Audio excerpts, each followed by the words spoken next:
ಸತ್ಯವತಿ ಹೃದಯ ನಂದನೋ ವ್ಯಾಸಃ ಯಸ್ಯ ಆಸ್ಯ ಕಮಲಗಲಿತಂ ವಾಂಗ್ಮಯಮೃತಂ ಜಗತ್ ಪಿಬತಿ ಭುಜಗ ಭೋಗಾಭಮುದ್ಯಮ್ಯ ಹೃದಯಂ ನಿಜಭುಜಂ ದಕ್ಷಿಣಂ ಲಕ್ಷಣಾಢ್ಯಂ ಲಲಿತಮುದ್ರಿಕ್ತ ವಿಜ್ಞಾನಮುದ್ರಂ ಭಜ ಭಜ ಅನಂತಮಿತ್ಯಾಲಪಂತಂ ಪ್ರಣತವಾನ್ ಪ್ರಾಣಿನಾಂ ಪ್ರಾಣಭೂತಂ ಪ್ರಣತಿಭಿಃ ಪ್ರಣಯೇ ಪೂರ್ಣಬೋಧಂ ಭವದವೋಷ್ಣೇನ ತತಪ್ಯಮಾನಾನ್ ಭುವಿ ಪರಂ ನಾಥಮಪ್ರೇಕ್ಷಮಾಣಾನ್ ಭುವನಮಾನ್ಯೇನ ಚ ಅನ್ಯೇನ ದೋಷ್ಣಾ ಭವತು ಭೀರ್ಮಾ ಇತಿ ನ ಸಾಂತ್ವಯಂತಂ ಪ್ರಣತವಾನ್ ಪ್ರಾಣಿನಾಂ ಪ್ರಾಣಭೂತಂ ಪ್ರಣತಿಭಿಃ ಪ್ರಣಯೇ ಪೂರ್ಣಬೋಧಂ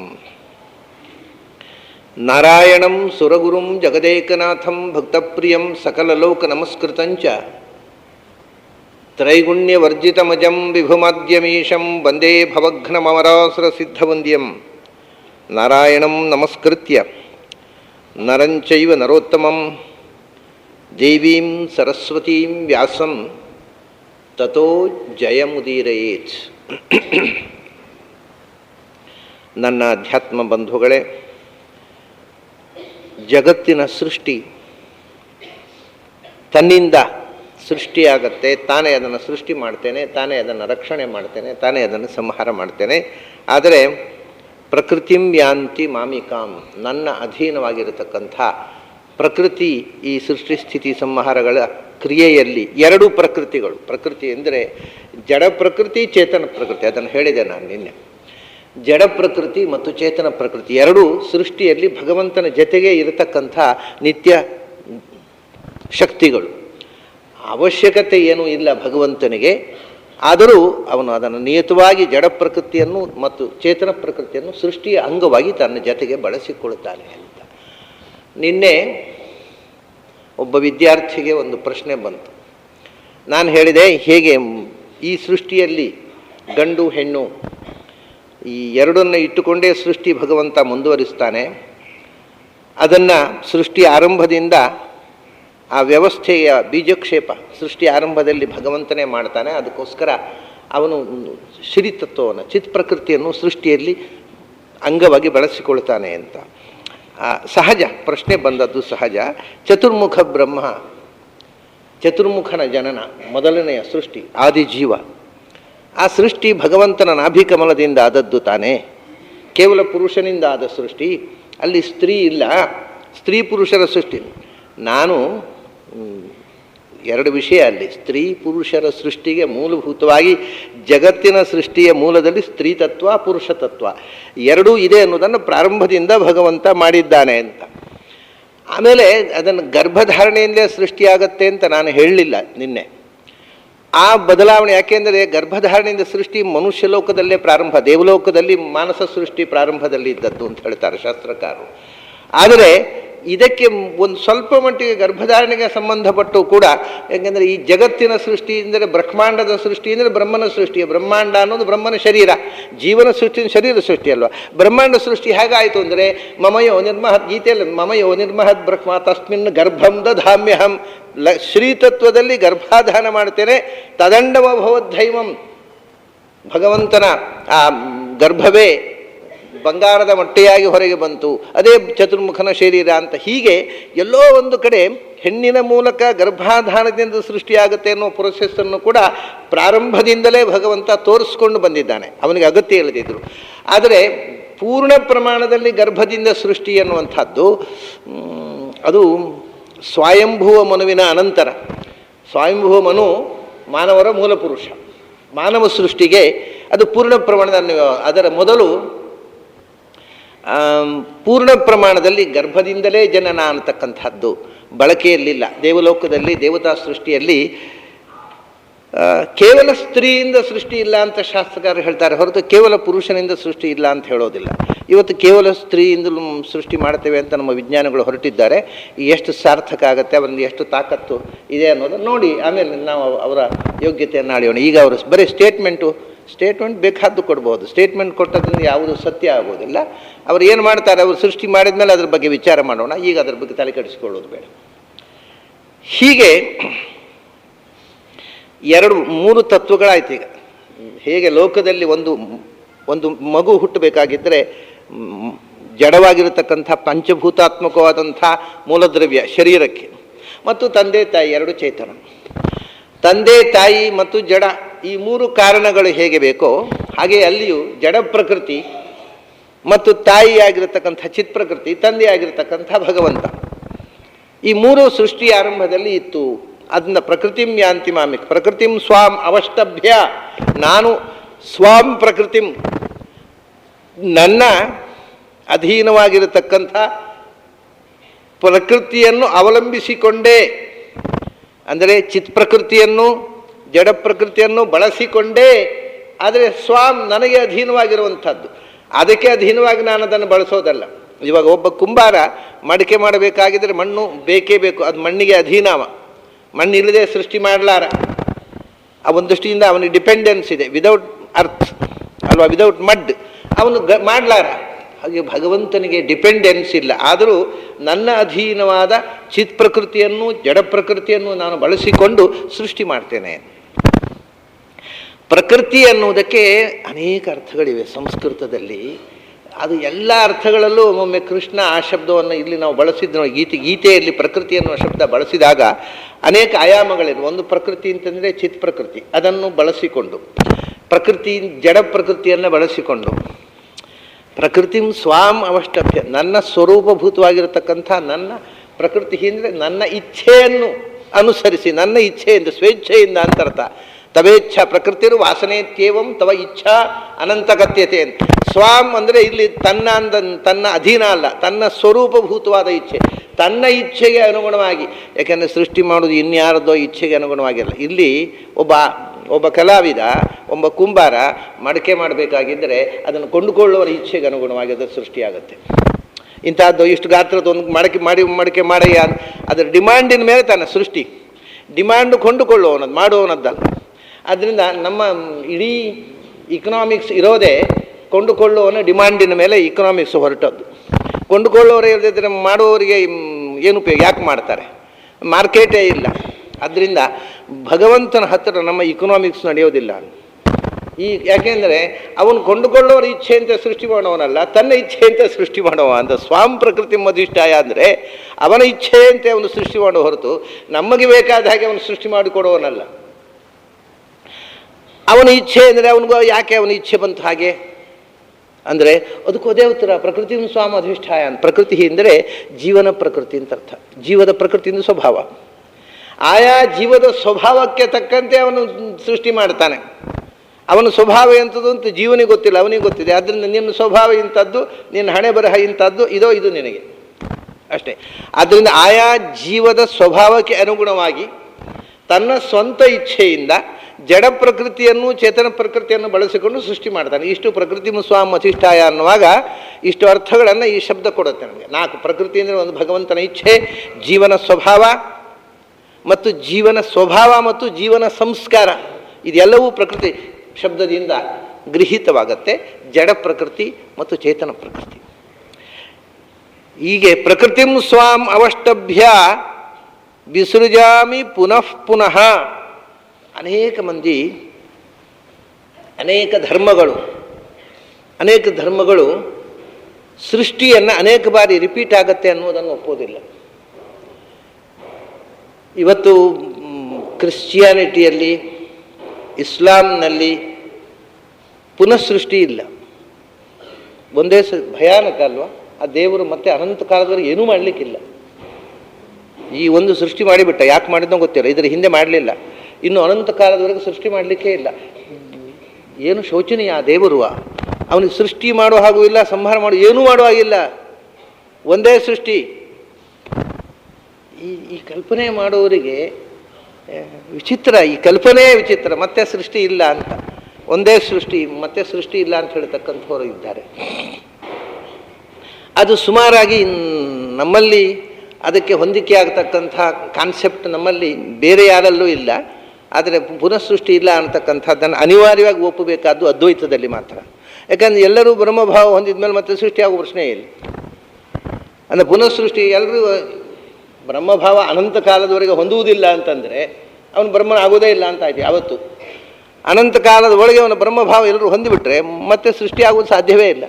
ಆದ್ದರಿಂದ ಸೃಷ್ಟಿಯೇ ಇಲ್ಲದ ಒಂದು ದುರಂತ ಅದ್ವೈತದ ಪ್ರಕ್ರಿಯೆಯಲ್ಲಿ ಬರುತ್ತೆ. ಬೇರೆ ನಮ್ಮಲ್ಲಿ ಯಾವ ಮತದಲ್ಲಿಯೂ ಕೂಡ ರಾಮಾನುಜರ ಸಿದ್ಧಾಂತದಲ್ಲಿ ಆಗಲಿ, ತರ್ಕ ಸಿದ್ಧಾಂತದಲ್ಲಿ ಆಗಲಿ, ಸಾಂಖ್ಯದಲ್ಲಿ ಆಗಲಿ, ನ್ಯಾಯದಲ್ಲಿ ಆಗಲಿ, ವೈಶೇಷಿಕದಲ್ಲಿ, ಯೋಗ ಯಾವ ಸಿದ್ಧಾಂತದಲ್ಲೂ ಈ ಪ್ರಾಬ್ಲಮ್ ಇಲ್ಲ. ಆದರೆ ಸೃಷ್ಟಿಯೇ ಇಲ್ಲದಂಥ, ಇನ್ನು ಅನಂತ ಕಾಲದವರೆಗೆ ಸೃಷ್ಟಿ ಇಲ್ಲದಂಥ ಒಂದು ಶೂನ್ಯವ ನಿರ್ಮಾಣ ಆಗುತ್ತೆ ಅಕಾರ್ಡಿಂಗ್ ಟು ಅದ್ವೈತ. ಬೇರೆ ಎಲ್ಲ ಮತಗಳ ಪ್ರಕಾರ ಕೃಷ್ಣ ಹೇಳ್ತಾನೆ, ವಿಸೃಜಾಮಿ ಪುನಃ ಪುನಃ, ಅಗೈನ್ ಆ್ಯಂಡ್ ಅಗೈನ್, ರಿಪೀಟೆಡ್ಲಿ. ಸೃಷ್ಟಿ ಅನ್ನೋದು ಒಂದಾಗಿ ಮುಗೀತು ಅಂತ ಇಲ್ಲ, ಮತ್ತೆ ಮತ್ತೆ ಮತ್ತೆ ಮರಳಿ ಮರಳಿ ಸೃಷ್ಟಿ ಮಾಡ್ತಾ ಇರ್ತೀನಿ ನಾನು. ಒಂದು ಸೃಷ್ಟಿ ಆಯಿತು, ಅದೇ ಹೇಳಿದ್ದಕ್ಕೆ ಪೀರಿಯಡ್ ಕೂಡ ಹೇಳಿರ್ತೇನೆ, ಲೆಕ್ಕ ನಿನ್ನೆ ಹೇಳಿದೆ ನಾನು. 31,104,000 ಕೋಟಿ ವರ್ಷ ಬಾಳುತ್ತೆ ಒಂದು ಸೃಷ್ಟಿ, ಅದು ನಾಶ ಆಗುತ್ತೆ. ಮತ್ತೊಂದು ಸೃಷ್ಟಿ ಆಗಲಿ, ಪುನಃ 31,104,000 ಕೋಟಿ ವರ್ಷ ಹಿಡಿಯುತ್ತೆ, ಪುನಃ ಸೃಷ್ಟಿ ಆಗುತ್ತೆ. ಅದು 31,104,000 ಕೋಟಿ ವರ್ಷ ಬಾಳುತ್ತೆ, ಪುನಃ ನಾಶ ಆಗುತ್ತೆ. ಹೀಗೆ ಅನಂತ ಕಾಲದವರೆಗೂ ಸೃಷ್ಟಿ ಸ್ಥಿತಿ ಸಂಹಾರಗಳು ನಿರಂತರವಾಗಿ ಪುನಃ ಪುನಃ repeatedly again and again it happens. ಅದನ್ನ ಸೃಷ್ಟಿ ಮುಗಿದ ಮೇಲೆ ಮತ್ತೆ ಏನು ಅನ್ನುವ ಪ್ರಶ್ನೆಯೇ ಇಲ್ಲ. ಸೃಷ್ಟಿ ಸ್ಥಿತಿ ಸಂಹಾರಗಳ ಒಂದು ಚಕ್ರ, ಇದು ನಿರಂತರವಾಗಿ ನಡೆಯುವ ಚಕ್ರ ಭ್ರಮಣೆ. ಇದು ಎಲ್ಲೋ ಒಂದು ಕಡೆ ಮುಗಿಯುವ ಸರಳ ರೇಖೆ ಅಲ್ಲ, ಇದು ಇಟ್ ಇಸ್ ಎ ಸೈಕಲ್ ಅಂತ. ಅದರಿಂದ ಅವನು ಹೇಳ್ತಾನೆ, ವಿಸೃಜಾಮಿ ಪುನಃ ಪುನಃ. ಅವನು ಎಷ್ಟು ಎಲ್ಲ ಸಂಶಯಗಳಿಗೆ ಉತ್ತರ ಬರತಕ್ಕಂಥ ರೀತಿಯಲ್ಲಿ ಅಲ್ಲಿ ಮಾತುಗಳಿದೆ ಗೀತೆಯಲ್ಲಿ. ನೋಡಿ, ನಾವು ಎಷ್ಟು ಸಂಶಯಗಳು ನಮಗೆ ಸೃಷ್ಟಿಯ ಬಗ್ಗೆ, ಭಗವಂತನ ಮಹಿಮೆಯ ಬಗ್ಗೆ, ವಿಶ್ವದ ವಸ್ತುಸ್ಥಿತಿಯ ಬಗ್ಗೆ ಬರುತ್ತೆ. ಆ ಎಲ್ಲ ಸಂಶಯಗಳಿಗೂ ಉತ್ತರ ಕೊಡಲಿಕ್ಕೆ ಬೇಕಾದ 1-2 ಶಬ್ದಗಳಿರ್ತವೆ. ಈ ಪುನಃ ಪುನಃ ಅನ್ನೋ ಶಬ್ದ ಯಾಕೆ ಬಂತು ಅಂದರೆ, ಸೃಷ್ಟಿ ಒಂದೇ ಸರ್ತಿ ಮತ್ತೆ ಇಲ್ಲ, ಮೊದಲು ಇಲ್ಲ, ಇದಕ್ಕಿಂತ ಮೊದಲು ಸೃಷ್ಟಿಯಾಗಲಿಲ್ಲ, ಇದು ನಾಶವಾದ ಮೇಲೆ ಮತ್ತೆ ಸೃಷ್ಟಿ ಆಗುವುದಿಲ್ಲ ಅಂತ ಹೇಳುವವರಿಗೆ ಉತ್ತರ ರೂಪವಾಗಿ ಪುನಃ ಪುನಃ ಅಂದರೆ ಇನ್ನೊಂದು ಸರ್ತಿ ಆಯಿತು, ಅಷ್ಟೇ ಅಲ್ಲ, ಇದು ಅನಂತ ಕಾಲದವರೆಗೆ ಮುಂದುವರಿಯುತ್ತೆ. ಪುನಃ ಪುನಃ ರಿಪೀಟೆಡ್ಲಿ ಎಷ್ಟು ಬಾರಿ ಸೃಷ್ಟಿ ಆದರೂ ಅದು ಮುಗಿಯಿತು. ಕೊನೆಯ ಸೃಷ್ಟಿ ಮತ್ತು ಪ್ರಥಮ ಸೃಷ್ಟಿ ಅಂತ, ಮೊದಲ ಸೃಷ್ಟಿ ಅಂತ ಒಂದು ಇರಲಿಲ್ಲ, ಕೊನೆಯ ಸೃಷ್ಟಿ ಅಂತ ಒಂದು ಇರುವುದಿಲ್ಲ. ಎಲ್ಲ ಸೃಷ್ಟಿಯು ಸೃಷ್ಟಿಪೂರ್ವ. ಪ್ರತಿಯೊಂದು ಸೃಷ್ಟಿಯ ಮೊದಲು ಒಂದು ಸೃಷ್ಟಿ ಇತ್ತು, ಪ್ರತಿಯೊಂದು ಸೃಷ್ಟಿಯ ಅನಂತರವೂ ಒಂದು ಸೃಷ್ಟಿ ಇರ್ತದೆ. ಅದರಿಂದ ಮುಂದೆ ಉತ್ತರಕಾಲೀನ ಸೃಷ್ಟಿ ಇಲ್ಲದ ಸೃಷ್ಟಿ ಅಥವಾ ಪೂರ್ವಕಾಲೀನ ಸೃಷ್ಟಿ ಇಲ್ಲದ ಸೃಷ್ಟಿ ಅಂತ ಈ ಸೃಷ್ಟಿಯೇ ಇಲ್ಲ. ಎಲ್ಲ ಸೃಷ್ಟಿಯು ಸರ್ವಾಪಿ ಸೃಷ್ಟಿ ಸೃಷ್ಟಿಪೂರ್ವ ಸೃಷ್ಟಿತ್ವಾತ್, ಸರ್ವಾಪಿ ಸೃಷ್ಟಿ ಸೃಷ್ಟಿಯುತ್ತರ ಸೃಷ್ಟಿತ್ವಾತ್ ಅಂತ. ಎಲ್ಲ ಸೃಷ್ಟಿಗೂ ಪೂರ್ವ ಸೃಷ್ಟಿ ಇದೆ, ಉತ್ತರ ಸೃಷ್ಟಿ ಇದೆ, ಪ್ರತಿಯೊಂದು ಸೃಷ್ಟಿಯು ಮಧ್ಯ ಸೃಷ್ಟಿಯೇ. ಆದ್ದರಿಂದ ಪುನಃ ಪುನಃ ವಿಸೃಜಾಮಿ. ಹೀಗೆ ಪ್ರಕೃತಿಂ ಸ್ವಾಂ ಅಭಿಷ್ಟಭ್ಯ ವಿಸೃಜಾಮಿ ಪುನಃ ಪುನಃ ಭೂತಗ್ರಾಮಂ ಇಮಂ ಕೃತ್ಸ್ನಂ. ಇದರ ಬಗ್ಗೆ ಇತ್ತೀಚೆಗೆ ವಿದ್ವಾಂಸರಲ್ಲಿ ಒಂದು ಗೊಂದಲ ನಿರ್ಮಾಣ ಆಗಿದೆ. ಏನು ಅಂದರೆ, ಸೃಷ್ಟಿ ಎಲ್ಲ ಜೀವರ ಸೃಷ್ಟಿಯು ಪ್ರತಿ ಕಲ್ಪದಲ್ಲಿಯೂ ಆಗುತ್ತೋ ಅಥವಾ ಪ್ರತಿಯೊಂದು ಕಲ್ಪದಲ್ಲಿ ಕೆಲವು ಜೀವರನ್ನು ಸೃಷ್ಟಿ ಮಾಡೋದು ಅಂತ. ಅದು ಅಸೃಜ್ಯಾವಸ್ಥೆಯಲ್ಲಿ ಇರ್ತಾರೆ ಕೆಲವರು, ಒಂದೊಂದು ಸೃಷ್ಟಿಯಲ್ಲಿ ಕೆಲವರನ್ನೇ ಸೃಷ್ಟಿಯೋ ಅಂತ. ಇದರ ಬಗ್ಗೆ ಬಹಳ ಸ್ಪಷ್ಟವಾಗಿ ಆಚಾರ್ಯರು ಏನೂ ಹೇಳದೇ ಇದ್ದದ್ದರಿಂದ ವಿದ್ವಾಂಸರಲ್ಲೇ ಅಭಿಪ್ರಾಯ ಭೇದಗಳು ಪ್ರಾರಂಭವಾಗಿವೆ. ಅದು ಎಲ್ಲಕ್ಕಿಂತ ದೊಡ್ಡ ಈ ವಾದಕ್ಕೆ ಪೂರಕ ಅನ್ನುವ ರೀತಿಯಲ್ಲಿ ನಮಗಿರತಕ್ಕಂಥದ್ದು ಆಚಾರ್ಯರು ಹೇಳುವುದು ಬಿಟ್ಟರೆ ನಮಗೆ ಬಹಳ ದೊಡ್ಡ ಅಥೆಂಟಿಕ್ ಸ್ಟೇಟ್ಮೆಂಟ್ ಯಾವುದು ಗೊತ್ತೋ? ತ್ರಿವಿಕ್ರಮ ಪಂಡಿತಾಚಾರ್ಯ. ತ್ರಿವಿಕ್ರಮ ಪಂಡಿತಾಚಾರ್ಯ ಏನಾದರೂ ಹೇಳಿದರೆ ಅದು ಆಚಾರ್ಯ ಹೇಳಿದಷ್ಟೇ ಮಹತ್ವ ಕೊಡ್ತೇವೆ ನಾವು. ಆಚಾರ್ಯರಿಂದ ಪರಮಾನುಗ್ರಹಕ್ಕೆ ಪಾತ್ರ ಆದವರು ಆಚಾರ್ಯರ ಸಾಕ್ಷಾತ್ ಶಿಷ್ಯರು. ಆಚಾರ್ಯರು ಆದೇಶ ಮಾಡಿ ಭಾಷ್ಯ ಬರೆದದ್ದು ಅವರು. ಆಚಾರ್ಯ ಭಾಷ್ಯಕ್ಕೆ ಟೀಕೆ. ಆಚಾರ್ಯರ ಜೀವನ ಚರಿತ್ರೆಯಲ್ಲಿ ತನ್ನ ಶಿಷ್ಯರಲ್ಲಿ ಯಾರಿಗೂ ವ್ಯಾಖ್ಯಾನ ಬರಿ ಅಂತ ಆಚಾರ್ಯರು ಹೇಳಿದ್ದರ ಉಲ್ಲೇಖ ಇಲ್ಲ. ಆದರೆ ಆಜ್ಞಾಬಲಾದ ಶಿಲೇಶತ ಏಷತೇಷಾಂ ತ್ರಿವಿಕ್ರಮ ಪಂಡಿತಾಚಾರ್ಯ ಮಾತ್ರ ಆಚಾರ್ಯರು ಹೇಳಿ ಬರೆಸಿದ್ದಾರೆ, ನನ್ನ ಗ್ರಂಥಕ್ಕೆ ನೀನೇ ಭಾಷ್ಯ ವ್ಯಾಖ್ಯಾನ ಬರಿ ಅಂತ. ಹಾಗಾದರೆ ತ್ರಿವಿಕ್ರಮ ಪಂಡಿತರ ಬಗ್ಗೆ ಆಚಾರ್ಯರಿಗೆ ಇದು ಸಂಪ್ರತಿಪತ್ತಿ ಅರ್ಥ ಆಗುತ್ತೆ. ನನ್ನ ಬ್ರಹ್ಮಸೂತ್ರ ಭಾಷ್ಯಕ್ಕೆ ನೀನೇ ಭಾಷ್ಯ ಬರೀಬೇಕು ಅಂತ ತ್ರಿವಿಕ್ರಮ ಪಂಡಿತರ ಹತ್ರ ಹೇಳಿ ನೀನು ಟೀಕೆ ಬರಿ ಅಂತ ಬರೆಸಿದ್ದಾರೆ ಆಚಾರ್ಯರು. ಅದನ್ನು ಅವರು ಹೇಳಿಕೊಳ್ತಾರೆ, ನನಗೆ ಯೋಗ್ಯತಾ ಇಲ್ಲ, ಆಚಾರ್ಯರ ಗ್ರಂಥಕ್ಕೆ ವ್ಯಾಖ್ಯಾನ ಬರೆಯುವ ಯೋಗ್ಯತಾ ನನಗಿಲ್ಲ, ಅದನ್ನು ಅರ್ಥ ಮಾಡಿಕೊಳ್ಳುವ ಯೋಗ್ಯತಾ ಇಲ್ಲ. ಆದರೆ ಆಚಾರ್ಯರು ವ್ಯಾಖ್ಯಾನ ಬರೀ ಅಂತ ಆಜ್ಞೆ ಮಾಡಿದರು.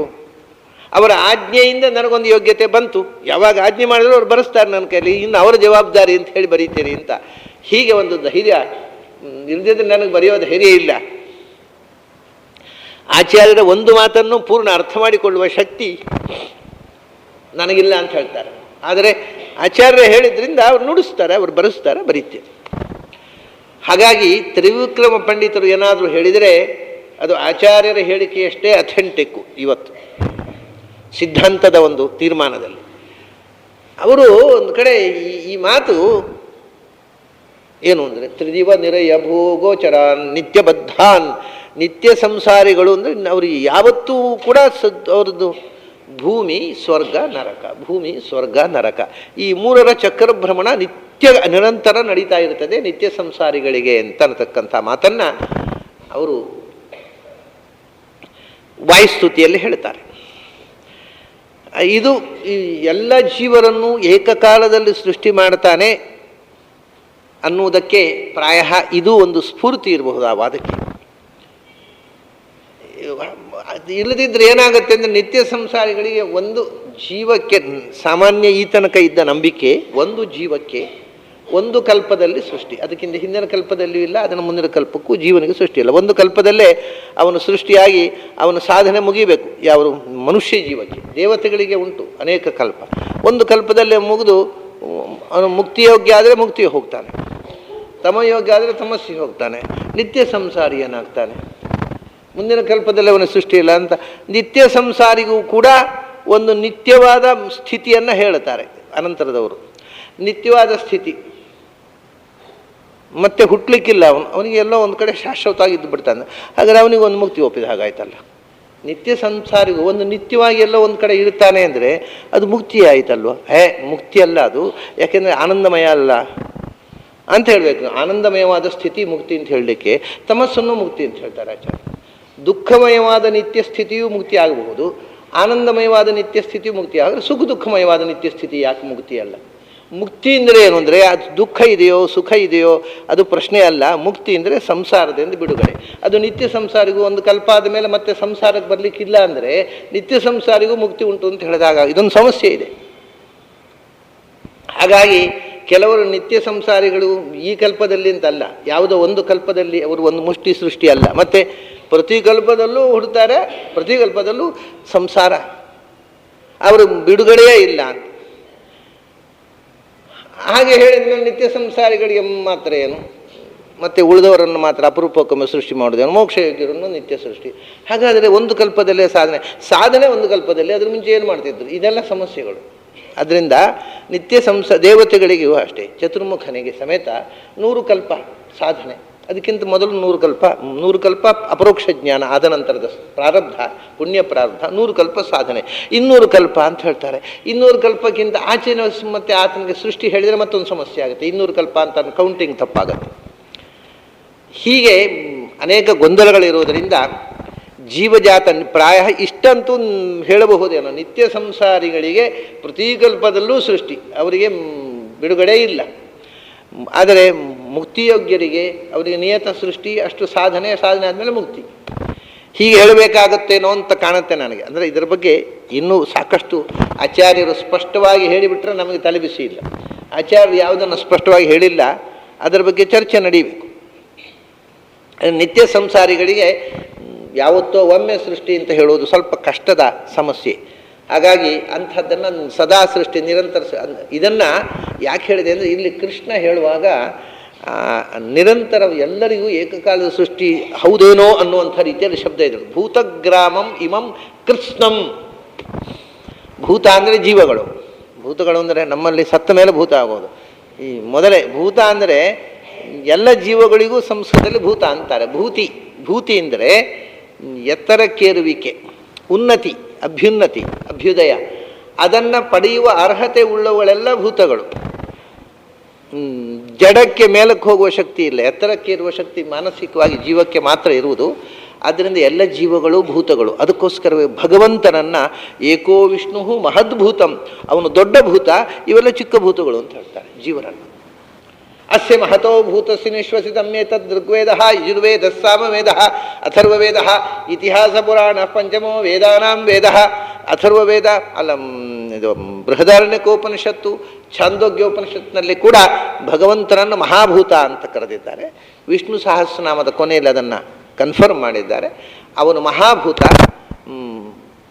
ಮಹಾಭೂತ ಶ್ರುತಿ ಅಂತ ಐತರೇಯ ಉಪನಿಷತ್ತಿಗೆ ಹೆಸರು. ಮಹಾಭೂತಿ ಶ್ರುತಿ ಅಂತ ಈಗ ಪ್ರಿಂಟ್ ಆಗಿರತಕ್ಕಂಥ ಪಾಠ. ಮಹಾಭೂತಿ ಶ್ರುತಿ ಅಂದರೆ, ಮಹಾಭೂತಿ ಅಂತಂದರೆ ಲಕ್ಷ್ಮಿ. ಮಹಾಭೂತ ಅಂದರೆ ಭೂತಿ ಉಳ್ಳವ ಭೂತ, ಭೂತಿ ಅಂದರೆ ಲಕ್ಷ್ಮಿ, ಲಕ್ಷ್ಮೀಪತಿ ಭೂತ. ಮಹಾಭೂತಿ ಅಂದರೆ ಲಕ್ಷ್ಮಿ, ಮಹಾಭೂತ ಅಂದರೆ ವಿಷ್ಣು ಅಂತ. ಅದರಿಂದ ಅದು ಲಕ್ಷ್ಮಿ ಕಂಡದ್ದು ಆ ಮಂತ್ರಗಳನ್ನು ಐತರೇಯವನ್ನು, ಅದು ಮಹಾಭೂತಿ ಶ್ರುತಿ ಅಂತ ಈಗ ಪ್ರಿಂಟ್ ಆದಂತಹ ಪುಸ್ತಕಗಳಲ್ಲೆಲ್ಲ ಇದೆ. ಅದರ ಹಳೆಯ ತುಳು ಪುಸ್ತಕಗಳೆಲ್ಲ ಇರುವುದು, ತಾಡವಾಲೆ ಪುಸ್ತಕ ಇರುವುದು ಮಹಾಭೂತ ಶ್ರುತಿ ಅಂತ. ಮಹಾಭೂತ ಅಂದರೆ ವಿಷ್ಣು, ವಿಷ್ಣು ವಿಷಯಕವಾದ ಶ್ರುತಿ ಅಂತ ಮಹಾಭೂತ ಶ್ರುತಿ. ಲಕ್ಷ್ಮೀ ದೃಷ್ಟವಾದ ನಾರಾಯಣ ವಿಷಯಕವಾದಂತಹ ಶ್ರುತಿ ಅಂತ. ಹಾಗಾಗಿ ಭಗವಂತನನ್ನು ಮಹಾಭೂತ ಅಂತ ಕರೀತಾರೆ. ಈ ಜೀವರೆಲ್ಲ ಭೂತಗಳು. ಭೂತಗ್ರಾಮ, ಗ್ರಾಮ ಅಂದರೆ ಗ್ರೂಪ್, ಸಮುದಾಯ, ಜೀವಗಳ ಸಮುದಾಯ. ಸಮುದಾಯ ಯಾಕೆಂದರೆ ಬೇರೆ ಬೇರೆ ಸಮುದಾಯಗಳಿವೆ ಜೀವರಲ್ಲಿ, ಬರೀ ಒಂದು ಜೀವಗಳ ಗುಂಪುಗಳು ಅಂತ.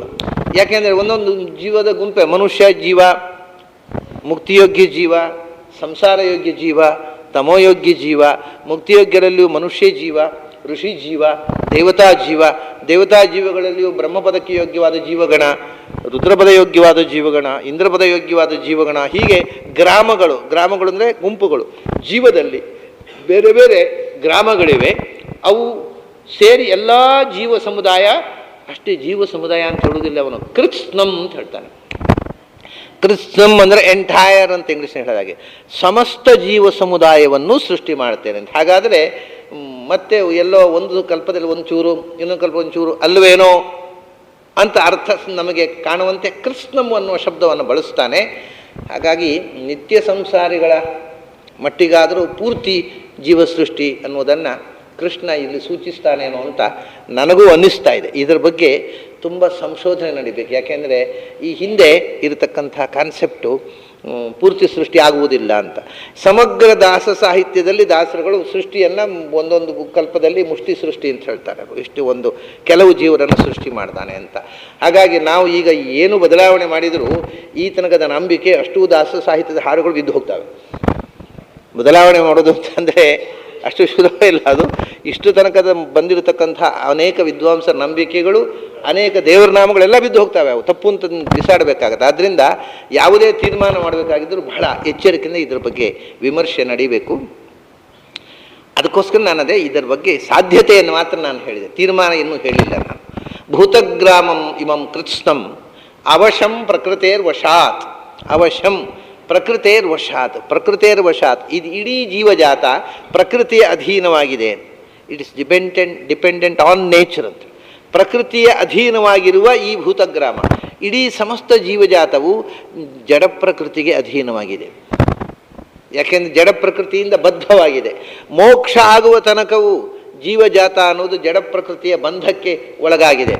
ಸೃಷ್ಟಿಯಾಗುವ ಮುಂಚೆಯೂ, ಸೃಷ್ಟಿಯಾದ ಮೇಲೆಯೂ, ಪ್ರಳಯ ಕಾಲದಲ್ಲೂ ಸರ್ವದಾ ಜೀವಕ್ಕೆ ಆವರಣವಾಗಿರತಕ್ಕಂಥದ್ದು ಲಿಂಗ ಶರೀರ, ಅದು ಜಡ ಪ್ರಕೃತಿ. ಅದರಿಂದ ಪ್ರಕೃತಿವಶ ಈ ಲಿಂಗ ಶರೀರದೊಳಗೆ ಬದ್ಧವಾಗಿಯೇ ಇದ್ದಾನೆ ಜೀವ. ಈ ಬಂಧದಿಂದ ಮೋಕ್ಷ ಯಾವಾಗ ಆಗುತ್ತೆ ಅದಕ್ಕೆ ಮುಕ್ತಿ ಅನ್ನೋದು.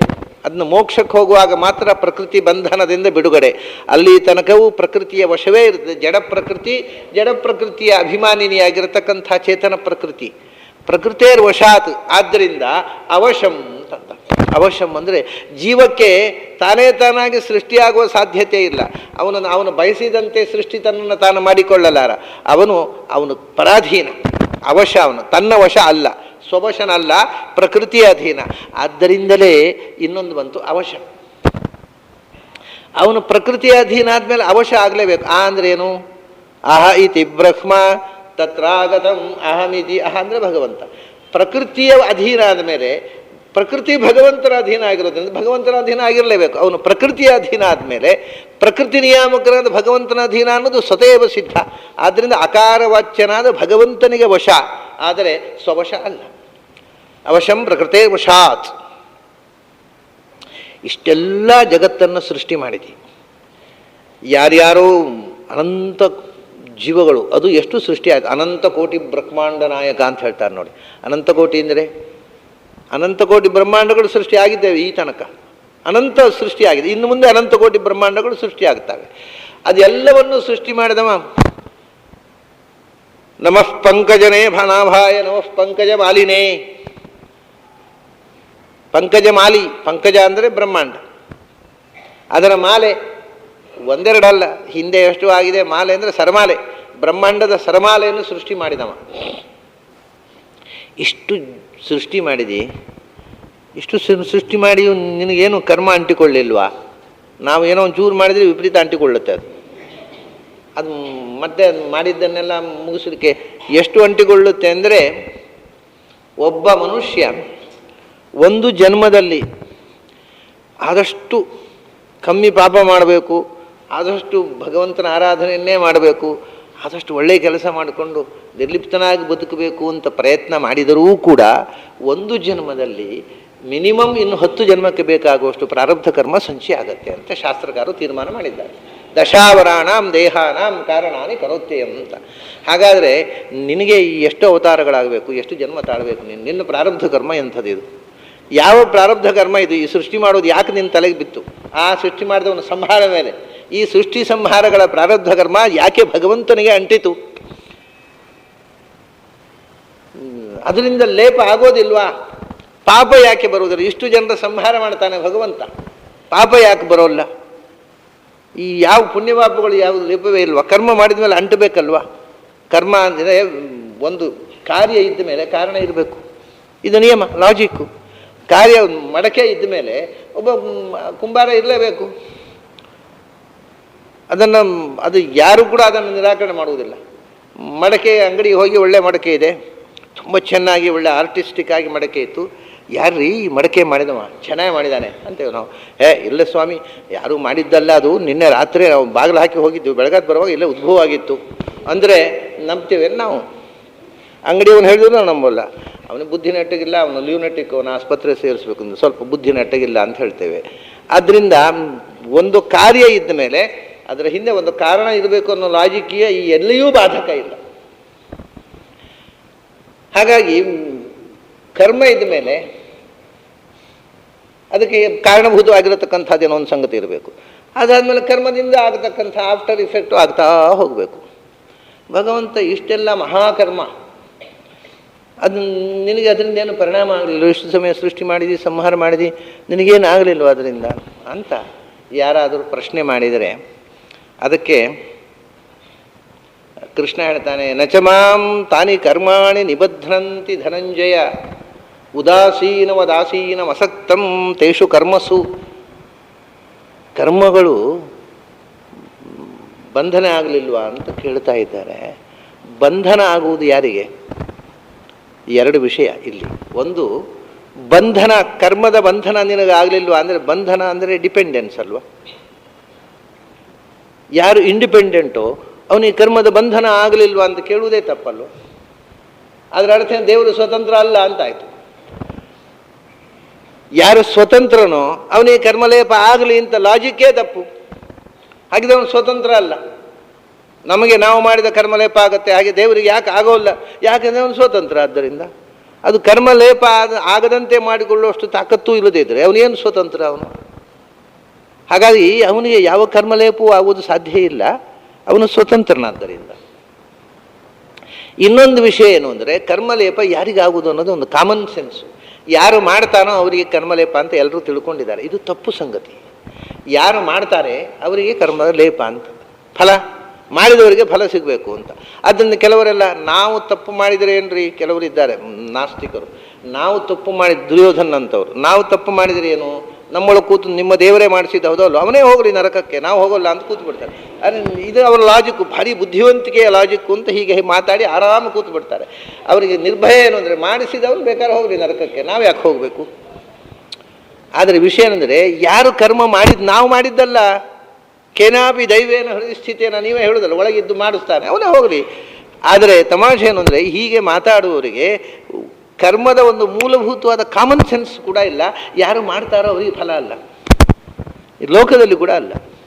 ಯಾರು ಮಾಡ್ತಾರೋ ಅವರಿಗೆ ಫಲ ಅಲ್ಲ. ಯಾಕೆಂದರೆ ಯಾರಿಗೋಸ್ಕರ ಮಾಡೋದು ಅವ್ರಿಗೆ ಫಲ, ಯಾರು ಮಾಡೋದು ಅವ್ರಿಗೆ ಫಲ ಅಲ್ಲ. ಯಾರು ಬೇಕಾದ್ರೆ ನೋಡಿ, ಪಾಪ ಒಂದು ಮನೆ ಕಟ್ತಾನೋ, ನೀವು ಒಬ್ಬನಿಗೆ ಕಾಂಟ್ರಾಕ್ಟ್ ಕೊಡ್ತೀರಿ, ಪಾಪ ಬೆವರು ಸುರಿಸ್ಕೊಂಡು ಕಲ್ಲು ಹೊತ್ತು ಮನೆ ಕಟ್ತಾನೆ ಒಬ್ಬ. ಕಟ್ಟಿ ಆದಮೇಲೆ ಮನೇಲಿ ಕೂತ್ಕೊಳ್ಳಿಕೊಂಡ ಒಂದು ದಿವಸ ಅವನಿಗೆ, ನಿನ್ನ ಎಷ್ಟಾಯಿತು ಕೂಲಿ ನಡಿ. ಕೂತ್ಕೊಳ್ಳೋದು ನಾನು ಕಟ್ಟಿಸಿದ. ಅವನಿಗೆ ಯಾಕೆ ಮನೆ ಕಟ್ಟಿದ್ದು ಯಾರಿಗೋಸ್ಕರ? ಅವರಿಗೆ ಮನೆ ಹೊರತು ಕಟ್ಟಿದ್ದು ಯಾರು? ಅವನಿಗೆ ಮನೆ ಅಲ್ಲ. ಯಾರು ಕಟ್ಟಿದನೋ ಅವನಿಗೆ ಮನೆ, ಯಾರು ಉಳ್ತಾನೋ ಅವನಿಗೆ ಹೊಲ. ಇವೆಲ್ಲ ದಡ್ಡರ ಕಾನೂನು, ಅದನ್ನು ಲಾಜಿಕ್ ಗೊತ್ತಿಲ್ಲದಿದ್ದವ್ರ ಕಾನೂನು. ಯಾರು ಕಟ್ಟಿದನೋ, ಹಾಗಾದರೆ ನಾಳೆ ಇದೊಂದು ಕಾನೂನು, ಯಾರು ಕಟ್ಟಿದನೋ ಅವನು ಮನೆ. ನೀನು ದುಡ್ಡು ಕೊಟ್ಟು ಕಟ್ಟಿಸು, ಹೊರಟೋಗು, ಅವನು ಕೂತ್ಕೊಳ್ತಾನೆ. ಅವನು ಯಾರು ಕಾಂಟ್ರಾಕ್ಟ್ರ್ ಮನೆ, ಅದು ಅವನು ಕಟ್ಟಿಸು. ಅದೇ ಕಾಮನ್ ಸೆನ್ಸ್ ಇದ್ದವರಿಗೆ ಎಲ್ರಿಗೂ ಅರ್ಥ ಆಗುತ್ತೆ. ಯಾರು ಕಟ್ಟಿದನೋ ಅವನ ಮನೆ ಅಲ್ಲ, ಯಾರಿಗೋಸ್ಕರ ಕಟ್ಟಿದ್ದೋ ಅವನ ಮನೆ. ಯಾರು ಉಳ್ತಾನೋ ಅವನು ರೈಲ್ವೆ ಸ್ಟೇಷನ್ಗೆ ಅಲ್ಲಿ ಹವಾಲಿಸಿ ಇರ್ತಾರಲ್ಲ, ಹಮಾಲಿಸು, ಯಾರು ಹೊರತಾನೋ ಅವನ ಸಾಮಾನು. ಅದನ್ನ ಪೆಟ್ಟಿಗೆ ಸಾಮಾನು ನನ್ನ ತಲೆಯಲ್ಲಿ ಇಟ್ಟರು ನಡೀರಿ. ಅದನ್ನ ಯಾರು ಹೊರತಾರೋ ಅವರು ಸಾಮಾನು ಅಲ್ಲ, ಅವನು ಹೊರುವವನು ಸಾಮಾನು. ಯಾರಿಗೋಸ್ಕರ ಹೊರತಾರೋ ಅವನ ಸಾಮಾನು.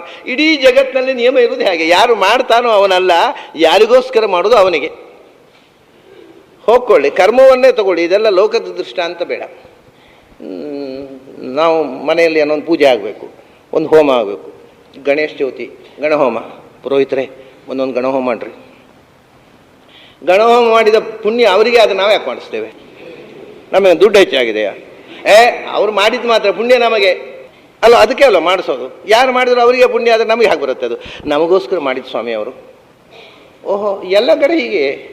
ಯಾರು ಮಾಡಿದ್ದಾರೋ ಅವರಿಗೆ ಕರ್ಮದ ಫಲ ಅಲ್ಲ, ಯಾರಿಗೋಸ್ಕರ ಮಾಡಿದ್ದು ಅವರಿಗೆ ಕರ್ಮದ ಫಲ. ಭಗವಂತ ಅವನಿಗೋಸ್ಕರ ಮಾಡಿದ್ದ, ನಮಗೆ ಮಾಡಲಿ ಬರೋಲ್ಲ ಅಂತ ಒಳಗೆ ಕೂತು ಮಾಡಿಸಿ.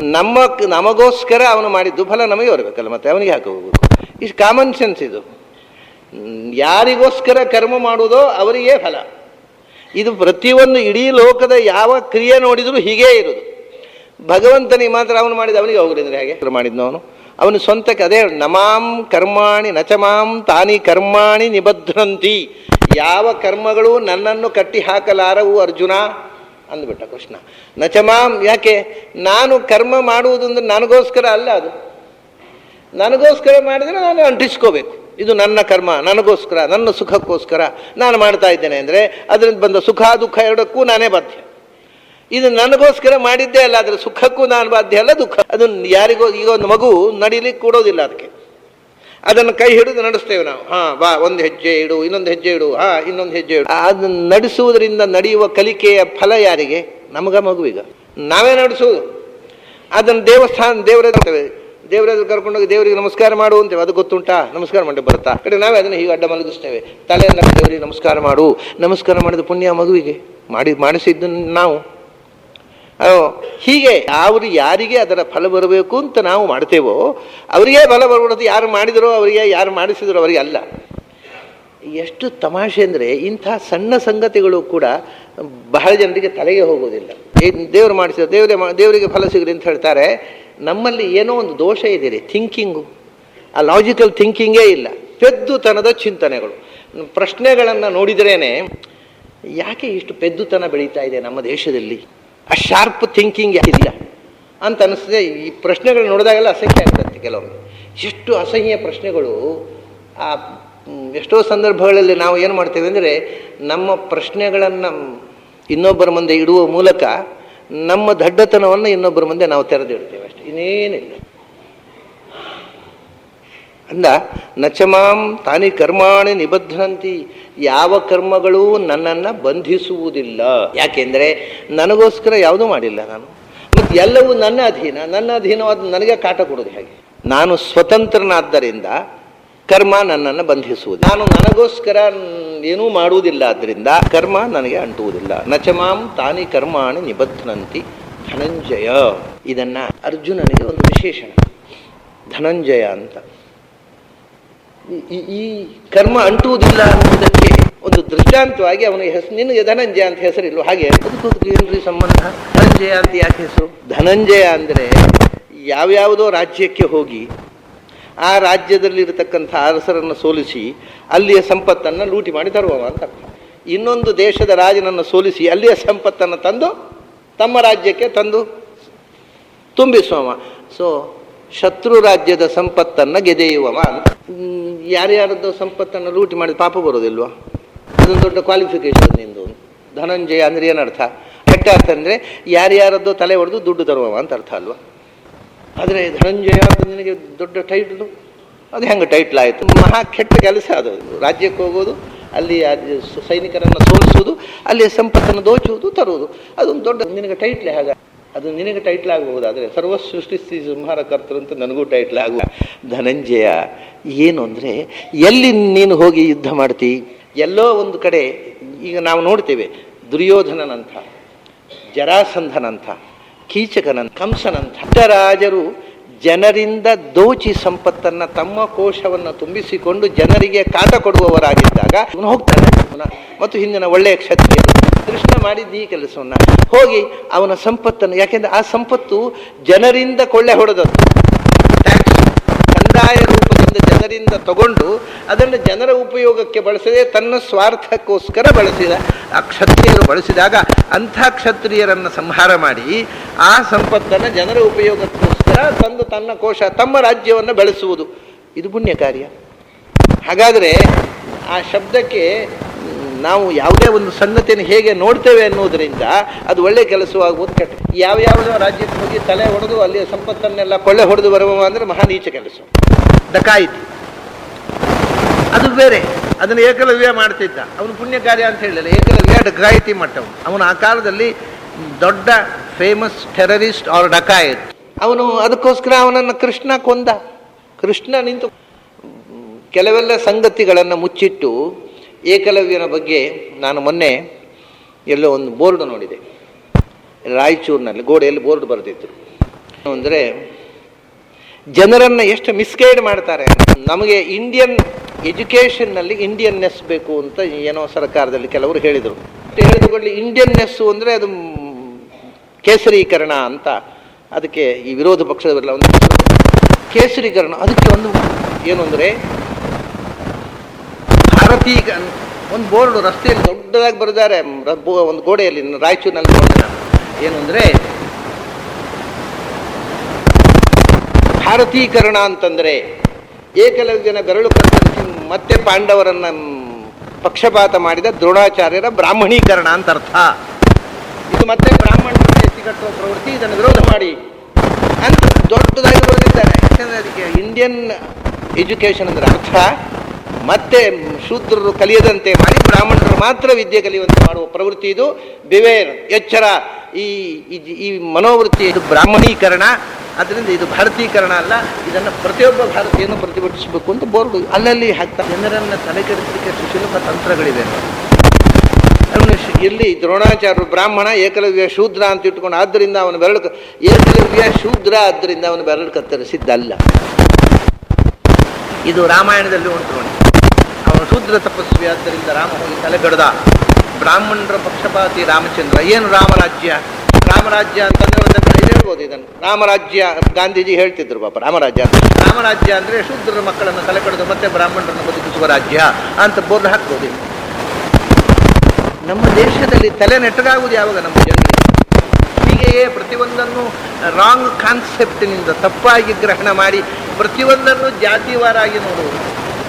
ವಸ್ತುತಃ ರಾಮಚಂದ್ರ ಬ್ರಾಹ್ಮಣರನ್ನು ಉಳಿಸುವುದಕ್ಕೋಸ್ಕರ ಶೂದ್ರರನ್ನು ಕೊಲ್ಲುವನಾಗಿದ್ದರೆ ರಾವಣನನ್ನು ಉಳಿಸಬೇಕಿತ್ತು. ರಾವಣ ಅಪ್ಪಟ ಬ್ರಾಹ್ಮಣ, ಪುಲಸ್ತ್ಯ ವಂಶದಲ್ಲಿ ಬಂದ ಶುದ್ಧಾಂಗ ಮಹಾ ಋಷಿಗಳ ವಂಶ ಹುಟ್ಟಿದಂತಹ ಬ್ರಾಹ್ಮಣ ಪಕ್ಷಪಾತಿಯಾಗಿದ್ದರೆ ರಾವಣನನ್ನು ಬಂದದ್ದು ತಪ್ಪ.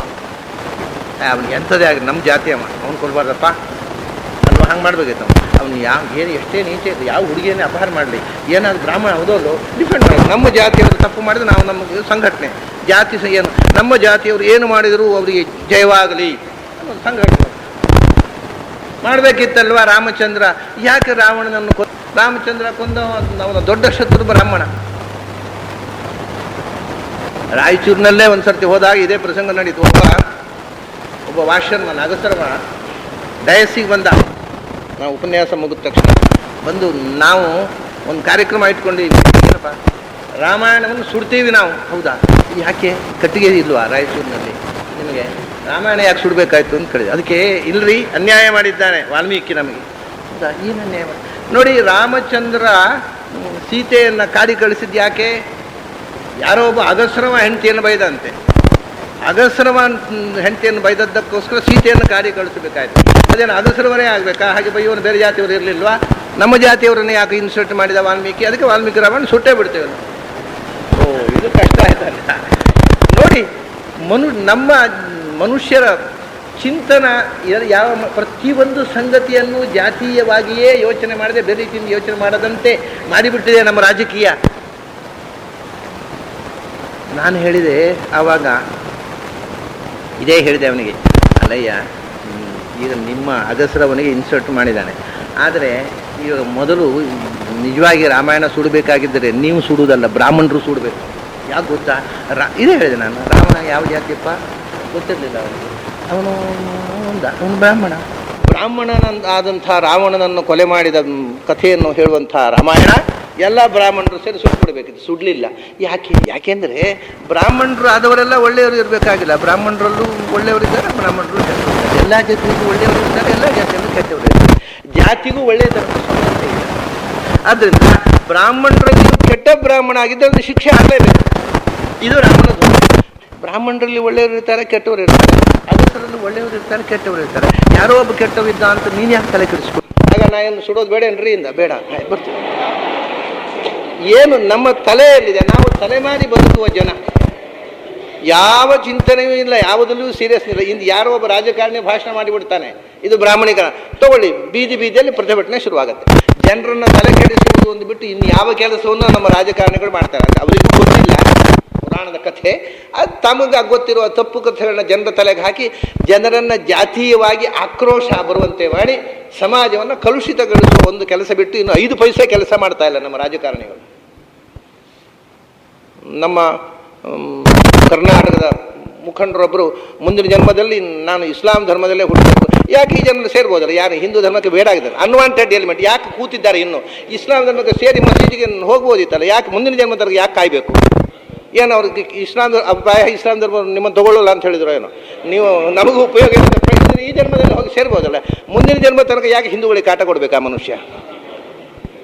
ಅಂದರೆ ಇಷ್ಟು ತಲೆ ಇಲ್ಲದ ಮನುಷ್ಯರು ಕೂಡ ದೇಶವನ್ನು ಆಳ್ತಾರೆ. ಇದು ಈ ದೇಶದ ಅಲ್ಲ, ಎಷ್ಟು ವಿಚಿತ್ರ ನೋಡಿ. ಮುಂದಿನ ಜನ್ಮದಲ್ಲಿ ಯಾಕೆ ಕಾಯಬೇಕು ಅಂತ ಸೀದಾ ಹೋಗೋದು, ಇಸ್ಲಾಂ ಮಸೀದಿಯಲ್ಲಿ ಹೋಗಿ ದೀಕ್ಷೆ ತಗೊಳ್ಳೋದಪ್ಪ. ಹಿಂದೂಗಳಿಗಾರ ಆರಾಮ ಬದುಕಬಹುದು, ಒಂದು ರಗಳೆ ಹೋಯಿತು. ಒಂದು ಬ್ಯಾಡ್ ಎಲಿಮೆಂಟ್ ಹಿಂದೂ ಧರ್ಮ ಹೋಯಿತು. ಗಾಂಧೀಜಿ ಅವರ ಮಗ ಒಬ್ಬ ಮುಸ್ಲಿಂ ಧರ್ಮಕ್ಕೆ ಸೇರಿದ. ಗಾಂಧೀಜಿ ನೋಡಿ ಏನಾಗಿರ್ಬೇಕು ಅವರಿಗೆ. ಅವರ ಮಗ ಇಸ್ಲಾಂ ಧರ್ಮಕ್ಕೆ ಸೇರಿದ. ಅವಾಗೆಲ್ಲ ತಮಾಷೆ ಮಾಡಿದರು ಗಾಂಧೀಜಿನ, ಹೇಗೆ ನಿಮ್ಮದು ಹಿಂದೂ ಧರ್ಮ ಭಗವದ್ಗೀತೆ ಎಲ್ಲಿ ಹೋಯಿತು ಅಂತ. ಅದಕ್ಕೆ ಅವರು ಒಂದು ಸ್ಟೇಟ್ಮೆಂಟ್ ಕೊಟ್ಟರು. ಅವನು ಹಿಂದೂ ಧರ್ಮ ಬಿಟ್ಟದ್ದರಿಂದ ಹಿಂದೂ ಧರ್ಮಕ್ಕೆ ಏನು ನಷ್ಟ ಇಲ್ಲ, ಆದರೆ ಇಸ್ಲಾಂ ಧರ್ಮಕ್ಕೆ ಸೇರಿದ್ದರಿಂದ ಇಸ್ಲಾಂ ಧರ್ಮಕ್ಕೆ ತೊಂದರೆ ಇದೆ, ಸ್ವಲ್ಪ ಜಾಗ್ರತೆ ವಹಿಸಿ ಹಾಗೆ ಸ್ಟೇಟ್ಮೆಂಟ್ ಕೊಟ್ಟರು. ಅವನು ಯಾವ ಧರ್ಮಕ್ಕೂ ಉಪಯೋಗ ಇಲ್ಲದ ಪ್ರಾಣಿ, ಅದನ್ನ ನೀವು ಸಿಕ್ಕಿದ್ರಿಂದ ನಿಮಗೇನು ಲಾಭ ಇಲ್ಲ, ಸ್ವಲ್ಪ ಎಚ್ಚರ ವಹಿಸಿ ಅವನ ಬಗ್ಗೆ ಅಂತ ಸ್ಟೇಟ್ಮೆಂಟ್ ಕೊಟ್ಟರು ಅವ್ರ ಮಗನ ಬಗ್ಗೆ. ಇಂಥವು ಯಾವ ಧರ್ಮಕ್ಕೆ ಸೇರಿದರೂ ಉಪಯೋಗ ಇಲ್ಲದ ಪ್ರಾಣಿಗಳು. ಅವು ಯಾವ ಧರ್ಮಕ್ಕೆ ಸೇರಿದರೆ ಯಾವ ಧರ್ಮಕ್ಕೂ ಅದರಿಂದ 5 ಪೈಸೆ ಉಪಯೋಗ ಇಲ್ಲ. ಹೀಗೆ ಒಂದು ಅವನು ಏಕಲವ್ಯ, ಬ್ರಾಹ್ಮಣಿಕ, ಇದೆಲ್ಲ ಒಂದೊಂದು ಮಾತುಗಳ ಹಿಂದೆ ನಿಜವಾಗಿ ವಾಸ್ತವಿಕವಾಗಿ ಏಕಲವ್ಯ ಶೂದ್ರ ಅಂತ ಕೊಂದದ್ದಲ್ಲ, ಅವನಿಗೆ ಬೆರಡು ತಗೊಂಡದ್ದು. ಯಾಕೆಂದರೆ ಇಡೀ ಮಹಾಭಾರತ ಓದಿದ್ರೆ ಗೊತ್ತು, ಅದರ ಮೇಲೆ ಏಕಲವ್ಯ 12 ಎಷ್ಟೆಷ್ಟೋ ನಾಟಕಗಳು ಬಂದುಬಿಟ್ಟಿದ್ದಾವೆ. ಆ ನಾಟಕದಲ್ಲಿ ಅವನು ಶೂದ್ರ ಆದ್ದರಿಂದ, ದ್ರೋಣಾಚಾರ್ಯ ಬ್ರಾಹ್ಮಣ ಆದ್ದರಿಂದ ಅವನ ಶೂದ್ರನಿಗೆ ಕಲಿಸಲಿಲ್ಲ ಮತ್ತು ಬೆರಡು ತುಂಡು ಮಾಡಿದರು ಅಂತ ಅದನ್ನು ನಾಟಕ ಮಾಡಿ ಸ್ಟೇಜ್ ಮಾಡಿ ಜನರಿಗೆ ಅದನ್ನು ಗಟ್ಟಿ ಭಾವನೆ ಬರುವಂತೆ ಮಾಡಿಬಿಟ್ಟಿದ್ದಾರೆ. ಮಹಾಭಾರತದಲ್ಲಿ ನೋಡಿದರೆ ಏಕಲವ್ಯ ಅವನು ಬೆರಳು ಮಾತ್ರ ತಗೊಂಡದ್ದು ಸಾಕಾಗಲಿಲ್ಲ, ಆಮೇಲೂ ಅವನು ಲೋಕಕಂಟಕನಾಗಿದ್ದ. ಅದಕ್ಕೋಸ್ಕರ ಕೃಷ್ಣ ಅವನನ್ನು ತಾನು ಸ್ವತಃ ಕೊಂದ. ಇಡೀ ಲೋಕಕ್ಕೆ ಭಾರತದಲ್ಲಿ ಅವನು ದೊಡ್ಡ ಟೆರರಿಸ್ಟ್ ಆಗಿದ್ದ ಅಂತ ಹೇಳ್ತಾರೆ. ಅದಕ್ಕೋಸ್ಕರ ಕೃಷ್ಣ ಅವನನ್ನು ಬೆನ್ನಟ್ಟಿ ಕೊಂದಿದ್ದ. ಕೃಷ್ಣ ಯಾವತ್ತೂ ಕೂಡ ಯಾರು ಒಳ್ಳೆಯತನ ತೋರಿದರೂ ಅವ್ರನ್ನ ಎಂದೂ ಕೊಲ್ಲಲಿಲ್ಲ, ಯಾರು ಲೋಕಕಂಟಕ ಅವರನ್ನು ಮಾತ್ರ ಕೊಂದ. ಆಮೇಲೆ ರಾವಣನನ್ನು ಎಲ್ಲಿ ನೋಡಿದರೂ ಕೂಡ ಅದು ಶೂದ್ರ ತಪಸ್ಸು ಮಾಡಿದ ಅಂತ, ಅವನು ಶೂದ್ರ ಅಂತ ಕೊಂದದ್ದಲ್ಲ. ಅವನು ತಪಸ್ಸು ಮಾಡಿದ್ದ ಉದ್ದೇಶ ಏನು ಅಂದರೆ, ನಾನು ಶಿವಪದವಿಗೆ ಏರಬೇಕು ಅಂತ. ನಾನು ಶಿವ ಪದವಿಗೆ ಇರಬೇಕು, ಆಮೇಲೆ ನಾನು ಶಿವನಾಗಬೇಕು ಅಂತ. ಅದರೊಳಗೆ ಬರೀ ಶಿವ ಅಲ್ಲ, ನಾನು ಪಾರ್ವತೀಪತಿ ಆಗಬೇಕು ಅಂತ ಅವನ ಆಸೆ. ಶಿವ ನಾನಾದರೆ ಇವನು ನಹುಷ ಇಂದ್ರ ಪದವಿ ಹೋದ್ಕೊಡ್ಲೆ ಶಚಿ ಬರಲಿ, ನಾನು ಇಂದ್ರ, ಶಚಿಯನ್ನು ಕರ್ಕೊಂಡು ಬರಲಿ. ಅದೇ ಥರ ನಾನು ಶಿವ ಆಗಿಬಿಟ್ರೆ ಪಾರ್ವತಿ ನನ್ನ ಹೆಂಡತಿ ಆಗ್ತಾಳೆ. ಇಷ್ಟೆಲ್ಲ ಕೆಟ್ಟ ಭಾವನೆಯಿಂದ ತಪಸ್ಸು ಮಾಡಿದ್ದಕ್ಕೋಸ್ಕರ ರಾಮ ಕೊಂದ. ಒಂದು ವೇಳೆ ಅವನು ಬ್ರಾಹ್ಮಣನೇ ಆಗಿದ್ದರೂ ಈ ಭಾವನೆಯಿಂದ ತಪಸ್ಸು ಮಾಡಿದರೆ ಕೊಲ್ಲೇಬೇಕು. ಅಲ್ಲಿ ಯಾವ ಜಾತಿ ಅನ್ನೋದು ಪ್ರಶ್ನೆ ಇಲ್ಲ, ತಪಸ್ಸಿನ ಹಿಂದೆ ಇದ್ದ ಭಾವನೆ. ಹಾಗಾಗಿ ಇದೆಲ್ಲ ಯಾಕೆ ಬಂತು? ಯಾವುದೇ ಕ್ರಿಯೆ ಸರಿ ಅಥವಾ ತಪ್ಪು ಆಗುವುದು ಅದರ ಹಿಂದೆ ಇರುವ ಭಾವನೆಯಿಂದ. ಹಾಗಾಗಿ ಕರ್ಮವೂ ಅಷ್ಟೇ, ಕರ್ಮದ ಹಿಂದಿರುವ ಭಾವನೆಯಿಂದ. ಧನಂಜಯ ಅಂದರೆ ಯಾವ್ಯಾವುದೋ ರಾಜ್ಯದ ಕೊಳ್ಳೆ ಹೊಡೆಯುವ ಅಂತ ಅರ್ಥ ಮಾಡಿದರೆ ಅದು ಡಿಸ್ಕ್ವಾಲಿಫಿಕೇಶನ್. ದುಷ್ಟರು ಜನರಿಂದ ದೋಚಿದ ದುಡ್ಡನ್ನು, ಆ ದುಷ್ಟರನ್ನು ಸಂಹಾರ ಮಾಡಿ ಜನರಿಗೆ ಸಿಗುವಂತೆ ಮತ್ತೆ ಅದನ್ನು ತಂದು ದೇಶದ ಅಭಿವೃದ್ಧಿಗೆ ವಿನಿಯೋಗ ಮಾಡುವ ಅಂತ ಅರ್ಥ ಮಾಡಿದರೆ ಇಟ್ಸ್ ಎ ಕ್ವಾಲಿಫಿಕೇಶನ್. ನೀನು ಧನಂಜಯ ಹೇಗೆ, ಅದು ನಿನಗೆ ಕ್ವಾಲಿಫಿಕೇಷನ್ನು. ಹಾಗೆ ಜಗತ್ ಸಂಹಾರಕರ್ತ ಅನ್ನೋದು ನನಗೆ ಕ್ವಾಲಿಫಿಕೇಷನ್ನು ಅಂತಾನೆ. ಧನಂಜಯ ಅನ್ನೋದು ಒಳ್ಳೆಯದಾಗಿಯೂ ಒಳ್ಳೆಯ ಅರ್ಥದಲ್ಲಿಯೂ ಬಳಸಲಿಕ್ಕೆ ಬರುತ್ತೋ ಇಲ್ಲೋ. ಅದು ಅಷ್ಟೇ ಅಲ್ಲ, ಎಂಥ ಧನ, ನಿಜವಾದ ಧನ ಅಂದರೆ ಯಾವುದು? ಭಗವಂತನ ಅರಿವೇ ದೊಡ್ಡ ಸಂಪತ್ತು, ಭಗವಂತನೇ ದೊಡ್ಡ ಧನ. ಅಂಥ ಭಗವಂತನನ್ನು ಅರಿತವ, ಭಗವಂತನ ಜ್ಞಾನವನ್ನು ಪಡೆದವ ಅವನು ಧನಂಜಯ. ಹಾಗಾಗಿ ಸ್ಪಿರಿಚುವಲಿ ಇದು material wealth and spiritual wealth ಎರಡನ್ನೂ ಗೆದ್ದವ ಧನಂಜಯ. ಭಗವದ್ಗೀತೆ ಪ್ರತಿಯೊಬ್ಬನೂ ಧನಂಜಯನಾಗಬೇಕು. ನಾನು ನಿನ್ನೆ ಹೇಳಿದೆ, ನಾನು ಅದು ಯಾಕೆಂದರೆ ಆ ಸ್ಪಿರಿಚುವಲ್ ವೆಲ್ತನ್ನು ಗೆದ್ದು ನಮ್ಮದನ್ನಾಗಿ ಮಾಡಿಕೊಳ್ಬೇಕು. ಆದ್ದರಿಂದ ಅರ್ಜುನ ಒಬ್ಬನೇ ಅಲ್ಲ, ಅರ್ಜುನನಂತೆ ನಾವು ಧನಂಜಯರಾಗದೇ ಇದ್ದರೆ ಭಗವದ್ಗೀತೆಯ ಉಪದೇಶ ಕೇಳುವುದಕ್ಕೆ ನಾವು ಅರ್ಹರಾಗುವುದಿಲ್ಲ. ನಮ್ಮನ್ನು ಹೇಳ್ತಾನೆ, ನಚ ಮಾಂ ತಾನಿ ಕರ್ಮಾಣಿ ನಿಬದ್ಧಂತಿ ಧನಂಜಯ. ಯಾಕೆ? ಉದಾಸೀನಂ ಅಸಕ್ತಂ ತೇಷು ಕರ್ಮಸು. ಕಾರಣ ಏನು? ಉದಾಸೀನ, ನಾನು ಅಕರ್ಮ ಮಾಡಬೇಕು ಅನ್ನುವಂಥ ಅಟ್ಯಾಚ್ಮೆಂಟ್ನಿಂದ ಮಾಡಿದ್ದೇ ಅಲ್ಲ, ನನ್ನ ಒಂದು ಫಲ ಬೇಕು. ಮತ್ತು ನಾನು ಉದಾಸೀನನಾಗಿ ಮಾಡಿದೆ. ಉದಾಸೀನ ಅಂದರೆ ಡಿಟ್ಯಾಚ್ಡ್, ಅದರಲ್ಲಿ ಆಸಕ್ತಿಯೇ, ಅಸಕ್ತಂ ಫಲದ ಆಸಕ್ತಿಯೇ ಇಲ್ಲದೆ ಇಂಥ ಫಲ ಬೇಕು ಅಂತ ಬಯಸಿ ಮಾಡಿದರೆ ತಾನೇ ಆ ಫಲ ಬರಬೇಕಾದ್ದು. ಈಗ ಯಾವುದೋ ಒಂದು ಕರ್ಮ ಮಾಡುವಾಗ ಅದನ್ನು ಬಯಸಿ ಮಾಡಿದರೆ ಮಾತ್ರ. ಈಗ ಉದಾಹರಣೆಗೆ ಜ್ಯೋತಿಷ್ಠೋಮೇನ ಸ್ವರ್ಗ ಕಾಮೋ ಯಜೇತ, ವೇದದಲ್ಲಿದೆ. ಸ್ವರ್ಗಕ್ಕೆ ಹೋಗಬೇಕಾದ್ರೆ ಜ್ಯೋತಿಷ್ಠೋಮ ಯಾಗ ಮಾಡಬೇಕು ಅಂತ. ಜ್ಯೋತಿಷ್ಠೋಮ ಯಾಗ ಮಾಡಿದ ಕೂಡಲೇ ಸ್ವರ್ಗಕ್ಕೆ ಹೋಗೋಲ್ಲ. ಅದಕ್ಕೆ ಸಂಕಲ್ಪದಲ್ಲಿ ಯಾತಕ್ಕೋಸ್ಕರ ಅಂತ ಫಲ, ಸ್ವರ್ಗ ಪ್ರಾಪ್ತ್ಯರ್ಥಂ ಜ್ಯೋತಿಷ್ಠೋಮಾಖ್ಯಂ ಕರ್ಮ ಕರಿಷ್ಯೇ ಇಲ್ಲದೇ ಇದ್ದರೆ, ಭಗವತ್ ಪ್ರೀತ್ಯರ್ಥಂ ಜ್ಯೋತಿಷ್ಠೋಮಾಖ್ಯಂ ಕರ್ಮ ಕರಿಷ್ಯೇನು ಸ್ವರ್ಗಕ್ಕೆ ಹೋಗುವುದಿಲ್ಲ. ಅದನ್ನು ಯಾವುದು ಸಂಕಲ್ಪ ಮಾಡಿ ಮಾಡ್ತೀವೋ ಆ ಫಲ. ಅದನ್ನು ನನಗೆ ಸ್ವರ್ಗ ಸಿಗಬೇಕು ಅಂತ ಬಯಸಿ ಜ್ಯೋತಿಷ್ಠೋಮ ಯಾಗ ಮಾಡಿದರೆ ಸ್ವರ್ಗ, ನನಗೆ ಸ್ವರ್ಗ ಬೇಡ, ಭಗವತ್ ಪ್ರೀತಿ ಅಷ್ಟೇ. ಇದು ಭಗವದ್ ಆರಾಧನೆ ಅಂತ ನಾನು ಇದ್ದರೆ ಅದನ್ನು ಸ್ವರ್ಗ ಆಗಬೇಕು, ಭಗವತ್ ಪ್ರೀತಿ ಕಾರಣ ಆಗುತ್ತೆ. ಒಂದೇ ಕ್ರಿಯೆಯನ್ನು ಬೇರೆ ಬೇರೆ ಉದ್ದೇಶಗಳಿಗೋಸ್ಕರ ಮಾಡಬಹುದು. ಅಂದರೆ ಆ ಕ್ರಿಯೆ ಫಲ ಯಾವುದರ ಮೇಲಿದೆ?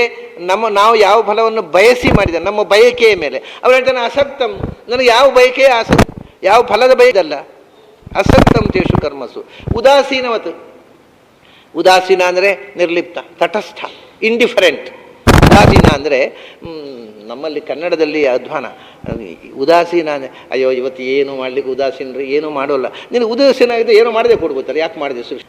ನಮ್ಮ ಕನ್ನಡದ ಉದಾಸೀನ ಅಂದರೆ ಇಂಡಿಫರೆಂಟ್ ಅಂತ, ಅಂದರೆ ಪಕ್ಷಪಾತ ಇಲ್ಲದೆ ಯಾವ ತಟಸ್ಥ ಭಗವಂತ. ಉದಾಸೀನ ಆದರೆ ಉದಾಸೀನ ಅಲ್ಲ, ಉದಾಸೀನನಂತೆ ಅಂದ. ಪೂರ ಉದಾಸೀನ ಅಲ್ಲ, ನನಗೆ ಇಂಥವರಿಗೆ ಇಂಥದ್ದು ಸಿಗಬೇಕು ಅನ್ನೋದ್ರಲ್ಲಿ ತಾತ್ಪರ್ಯ ಇದೆ. ಆದರೆ ಉದಾಸೀನ, ಯಾಕೆಂದರೆ ನನಗೆ ಅಂಥದ್ದು ಸಿಗಬೇಕು ಅಂತಿಲ್ಲ. ನಾನು ನನ್ನ ವಿಷಯದಲ್ಲಿ ಒಬ್ಬನಿಗೆ ಒಳ್ಳೆಯವನಿಗೆ ಒಳ್ಳೆಯದಾಗಬೇಕು, ಕೆಟ್ಟವನು ಪಾಪ ಮಾಡಿದವನಿಗೆ ಶಿಕ್ಷೆ ಆಗಬೇಕು, ಅದ್ರಲ್ಲಿ ನನಗೆ ಅದನ್ನ ಪೂರ್ತಿನ ಅಲ್ಲ, ಅದನ್ನು ನಿಮ್ಮಂತೆ ಸೆಲ್ಫಿಶ್ ಮೋಟಿವ್ ಇದೆ.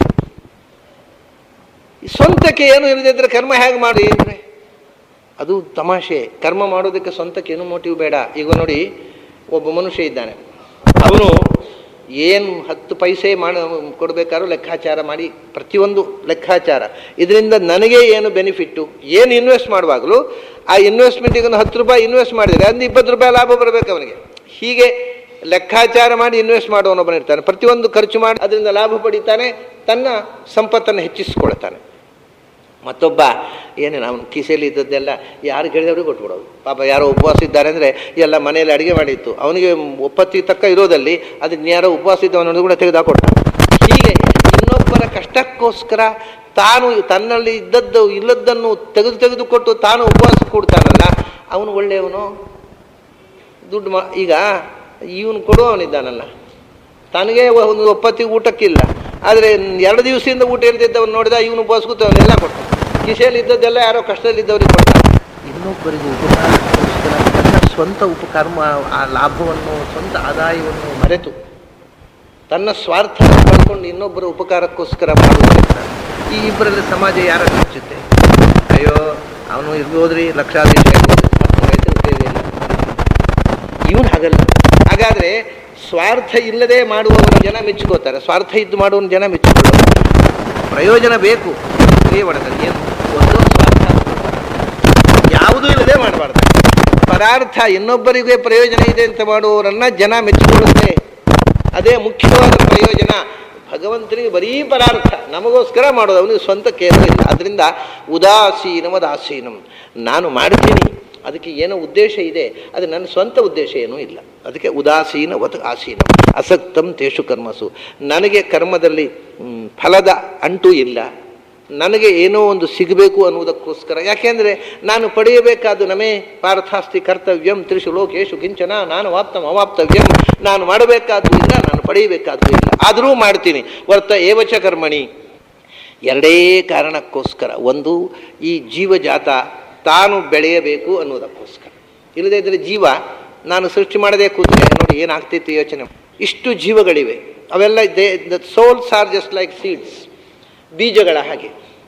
ಅಷ್ಟು ಕೋಟಿ ಅನಂತಾನಂತ ಬೀಜಗಳಿವೆ.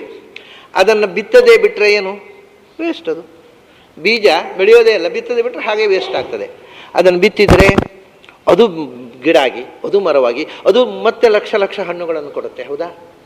ಹಾಗೆ ಭಗವಂತ ಹೇಳ್ತಾನೆ, ನಾನು ನಿಮ್ಮನ್ನು ಬಿತ್ತದೇ ಬಿಟ್ಟಿದ್ರೆ ಅದು ವೇಸ್ಟ್ ಆಗ್ತಿತ್ತು, ಜೀವದ ಅಸ್ತಿತ್ವವೇ ವೇಸ್ಟ್ ಆಗ್ತಿತ್ತು. ಇರವಿನ ಅರಿವು ಇಲ್ಲದೆ ನಿದ್ರಾವಸ್ಥೆಯಲ್ಲಿತ್ತು ಈ ಜೀವ, ಅದನ್ನು ಬಿತ್ತಿದೆ ಪ್ರಪಂಚದಲ್ಲಿ, ಅದನ್ನು ಬೆಳೆಯಗೊಟ್ಟೆ, ಇರವಿನ ಅರಿವು ಕೊಟ್ಟೆ, ಅದು ಸಂತೋಷ ನನಗೆ.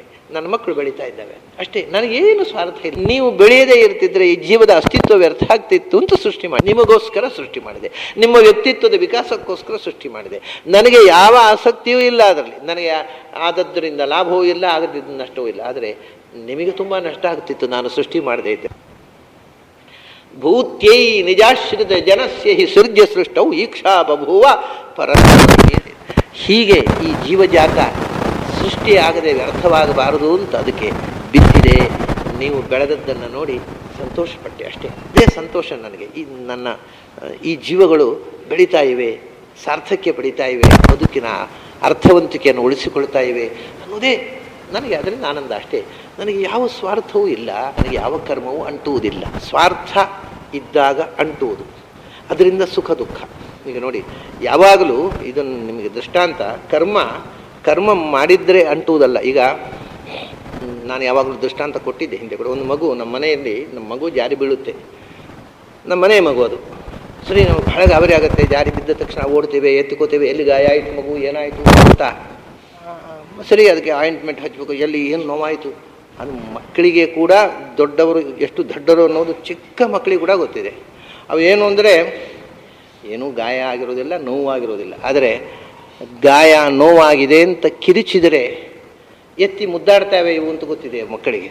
ಅದು ಹೋ ಅಂತ ಕೂಗಿಸಿ ಮಾಡ್ತವೆ. ಇವು ಪೆದ್ದುಗಳು ಹೋ ಅಂತ ಕೂಗಿದ್ರೆ ಎತ್ತಿ ಮುದ್ದಾಡ್ತಾವೆ ಅಂತ ಗೊತ್ತಿದೆ ಅವುಗಳಿಗೆ. ದೊಡ್ಡವರ ಪೆದ್ದುತನವನ್ನು ಚೆನ್ನಾಗಿ 6 ತಿಂಗಳ ಮಕ್ಕಳು ಕೂಡ ಅರ್ಥ ಮಾಡಿ.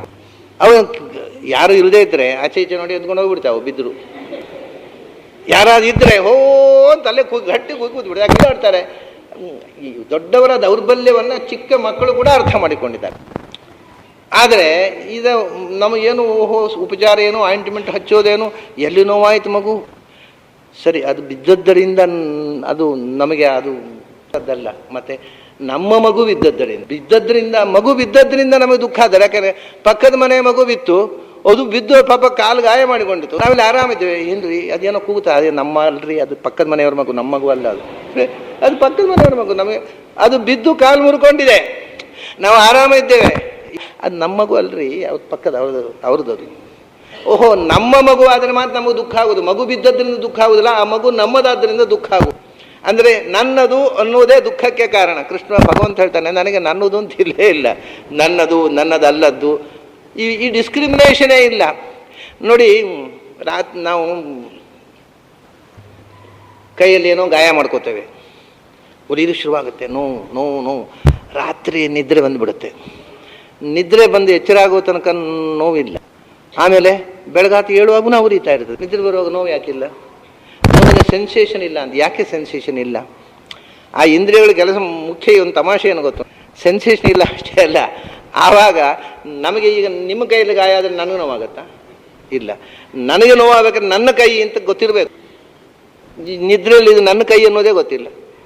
ಗೊತ್ತುಂಟ ಯಾರಿಗಾದರೂ? ನನ್ನ ಕೈ ಅಂತ ಗೊತ್ತಿದ್ರೆ ಮತ್ತೆ ನೋವಾಗೋದು. ಅದು ನನ್ನ ಕೈ ಅನ್ನೋದೇ ಗೊತ್ತಿರೋದಿಲ್ಲ, ಆಗ ಅದು ನೋವೇ ಆಗೋದಿಲ್ಲ. ಸೊ ಯಾವತ್ತು ನೋವಿಗೆ ಕಾರಣ ನನ್ನದು ನನ್ನದು ನನ್ನದು, ನನ್ನ ಮಗು, ನನ್ನ ಮನೆ, ನನ್ನ ಸಂಸಾರ, ನನ್ನ ದುಡ್ಡು, ನನ್ನ ಹೆಂಡತಿ ಮಕ್ಕಳು, ಇದೇ ದುಃಖಕ್ಕೆ ಕಾರಣ. ಈ ನನ್ನ ಅನ್ನೋದನ್ನು ಎಷ್ಟು ಕಮ್ಮಿ ಮಾಡಿದೆವೋ ಅಷ್ಟು ದುಃಖ ಕಮ್ಮಿ ಆಗ್ತಾ ಹೋಗುತ್ತೆ. ಅಂದ ಭಗವಂತನಿಗೆ ಅದು ನನ್ನದು ನನ್ನದು, ಅವನಿಗೆ ಇಲ್ಲೇ ಇಲ್ಲ, ಯಾವುದೂ ಇಲ್ಲ. ಅವನು ಇದನ್ನು ಬಹಳ ಸ್ಪಷ್ಟವಾಗಿ ಒಂದು ಕಡೆ ಭಾಗವತದಲ್ಲಿ ರುಕ್ಮಿಣಿ ಹತ್ರ ಹೇಳಿದ್ದಾನೆ. ಅದು ಭಾಗವತದಲ್ಲಿ ಎಷ್ಟು ಕೃಷ್ಣ 16,108 ಜನರನ್ನು ಮದುವೆ ಮಾಡಿಕೊಂಡ. ಪ್ರಾಯ ಯಾವ ಅವತಾರದಲ್ಲೂ ಇಷ್ಟು ಭಯಂಕರ ಕಾರಬಾರ ಮಾಡಿದ್ದೀರಿ. ಆಮೇಲೆ ಹೇಳ್ತಾನೆ, ನಾನು ನನಗೋಸ್ಕರ ಮದುವೆ ಮಾಡಿಕೊಂಡದ್ದಲ್ಲ, ನಿಮಗೋಸ್ಕರ. ನೀವೆಲ್ಲರೂ ಗಂಟು ಬಿದ್ದರೆ ನಾನೇ ಗಂಡ ಆಗಬೇಕು, ನಾ ಏನು ಮಾಡಬೇಕು? ಎಲ್ಲರೂ ನಾನೇ ಗಂಡ ಆಗಬೇಕು, ನಾ ಏನು ಮಾಡಬೇಕು? ಮದುವೆ ಮಾಡಿಕೊಂಡೆ, ನನಗೆ ನಿಮ್ಮ ಯಾರ ಅಗತ್ಯವೂ ಇಲ್ಲ ಅಂತ ಅಂದ್ಬಿಡ್ತಾನೆ. ಒಂದು ಸರ್ತಿ ಹೇಳ್ತಾರೆ, ನೀವು ಯಾರ್ಯಾರೋ ಬೇರೆ ಗಂಡನ್ನ ಮದುವೆ ಮಾಡಿಕೊಂಡಿದ್ದರೆ ನಿಮ್ಮನ್ನು ತಲೆಯಲ್ಲಿ ಹೊತ್ಕೊಳ್ತಿದ್ರು, ನೀವು ಹೇಳಿದ ಹಾಗೆ ಮಾಡ್ತಿದ್ರು, ನಿಮ್ಮ ಕಾಲು ತಿಕ್ತಿದ್ರು, ಅಷ್ಟು ಸೇವೆ ಮಾಡ್ತೇವೆ ಅನ್ನುವ ಗಂಡಂದಿರಿದ್ರು. ಈ ಯಾರಿಗೂ ನೀವು ಒಲಿಯದೆ ನಿಮಗೋಸ್ಕರ ಏನೂ ಮಾಡದ. ನಮ್ಮ ಹತ್ರ ದುಡ್ಡಿಲ್ಲ, ಅಷ್ಟೇ ಅಲ್ಲ, ನಮ್ಮ ಭಕ್ತರ ಹತ್ರವೂ ದುಡ್ಡಿಲ್ಲ. ನಿಷಿದ್ಧ ಬಡವರ ಬಳಗದಲ್ಲಿ ಒಬ್ಬನಾದ ಗಂಡನನ್ನು ಮದುವೆ ಮಾಡಿಕೊಂಡ್ರಲ್ಲ, ಏನು ಉಪಯೋಗ ಮಾಡಿದ್ರಿ? ನನ್ನ ಮದುವೆ ಮಾಡಿಕೊಂಡು ಜೀವನ ಹಾಳು ಮಾಡಿಕೊಂಡ್ರಿ ನೀವು, ನಿಮಗೇನು ಉಪಯೋಗ ಇಲ್ಲ ಅದರಿಂದ ಅಂತ ಹೇಳಿಬಿಡ್ತಾನೆ ಕೃಷ್ಣ. ನನಗೆ ನೀವು ಯಾರೂ ಬೇಡ. ಇದು ಕೃಷ್ಣ ಹೇಳೋದು ಲಕ್ಷ್ಮೀ ಹತ್ರ.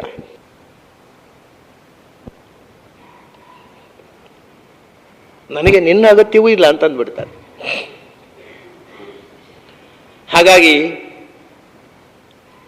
ಆ ನನ್ನ ಅನ್ನುವಂಥ ಅಟ್ಯಾಚ್ಮೆಂಟಿನಿಂದ ದುಃಖ ಹೇಗಾಗಬೇಕು ಭಗವಂತನಿಗೆ? ಇಲ್ಲೇ ಅಂದ ನಚ ಮಾಂ ತಾನಿ ಕರ್ಮಾಣಿ ನಿಬಧ್ನಂತಿ ಧನಂಜಯ. ಯಾಕೆಂದ್ರೆ ಉದಾಸೀನಂ ಅಸಕ್ತಂ ತೇಷು ಕರ್ಮಸು ಅಂತಕ್ಕಂಥ ಎಲ್ಲವನ್ನೂ ಮಾಡಿದರೂ ಯಾವ ಲೇಪವೂ ಇಲ್ಲದೆ ನಿರ್ಲಿಪ್ತ ಅಸಂಗೋಹ್ಯಯಂ ಪುರುಷ. ಇದು ಭಗವಂತನನ್ನು ನಾವು ಹೇಗೆ ತಿಳ್ಕೊಳ್ಬೇಕು? ಜ್ಞಾನ